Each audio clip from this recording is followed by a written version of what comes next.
আমার এক বন্ধু রিসেন্টলি ডিভোর্স হয়ে গেল। বা ডিভোর্সের কারণটা খুব অদ্ভুত। স্বামী স্ত্রী কেউ কাউকে মোবাইলের আনলকিং প্যাটার্নটা বলতে চাইছে না। দুজনেরই বক্তব্য হলো, আমি তোর মোবাইলে হাত দিই না, তাহলে ও আমার মোবাইল নিয়ে ঘাটাঘাটি করবে কেন? ভাবা যায় একটা সারা জীবনের বিবাহ বিচ্ছেদ হয়ে যাচ্ছে, তার মূল কারণটা হচ্ছে একটা 10,000 টাকার মোবাইল। হয়তো আরও অনেক কারণ থাকতে পারে, কিন্তু ঘটনার সূত্রপাত এখান থেকে। এবং আলটিমেটলি মনোমালিন্য, কথা কাটাকাটি, বাগবিতণ্ডা, আস্তে আস্তে মুখ দেখা দেখি বন্ধ, তারপর সেপারেশন, এবং ব্যাপারটা কোর্ট অবধি যখন গড়ালো, তখন অনিবার্যভাবে রেজাল্টটা হলো ডিভোর্স।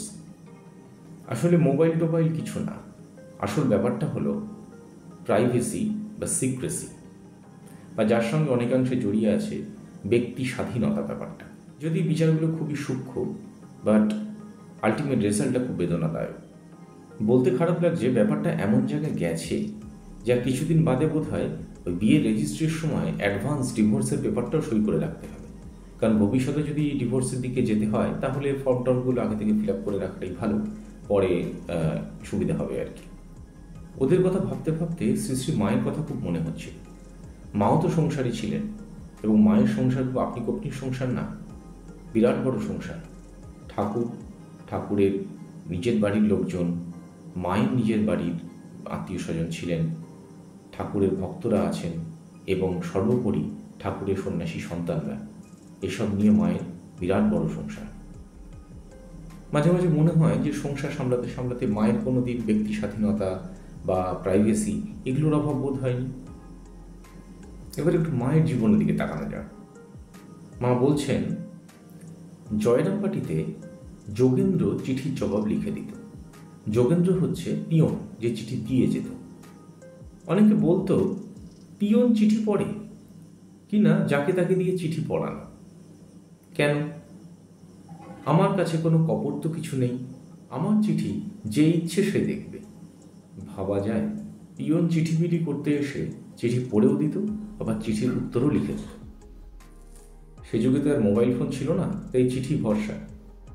তবে আমি কোয়াইট শিওর, মায়ের যদি মোবাইল ফোনও থাকতো, সে মোবাইলে আলাদা করে কোনো প্যাটার্ন লক থাকতো না, মোবাইলটা সবার কাছেই অ্যাক্সেসেবল থাকতো। আসলে মায়ের জীবন ছিল খোলা বইয়ের পাতার মতো, তার আশীর্বাদের হাত ছিল সবার জন্য উন্মুক্ত। আমি শ্রী শ্রী মায়ের সঙ্গে সাধারণ মানুষের তুলনা করছি না। তিনি জগন্মাতা, জগদ্ধাত্রী, সমগ্র জগতের উদ্ধারকল্পে তিনি এসেছেন, জগৎকে ধারণ করতে তিনি এসেছেন। কিন্তু মায়ের জীবন থেকে আমরা কি কিছুই শিখতে পারি না? প্রসঙ্গত বলি, এই প্রাইভেসি বা নিজস্বতা এটা কাকে বলে, এটা আমাদের ঠাকুমা দিদিমারা হয়তো জানতেন না। তাদের যুগে স্বামীর সঙ্গে বেড়াতে গেলেও শ্বশুর বা শাশুড়ির পারমিশন নিতে হবে। ভালো মন্দের কথা বলছি না, যে যুগে যেটা নিয়ম। আমি ব্যক্তি স্বাধীনতা, ব্যক্তি স্বাতন্ত্রতা বা প্রাইভেসি এগুলোর বিরুদ্ধে নই। প্রত্যেকেরই একটা ব্যক্তিগত জীবন থাকে, এবং সেটা থাকা উচিত। আবার এটাও ঠিক, লুকোনোর দরকার তখনই হয়, লুকোনোর মতো যদি কিছু হয়, তাও আবার নিজের মানুষের থেকে।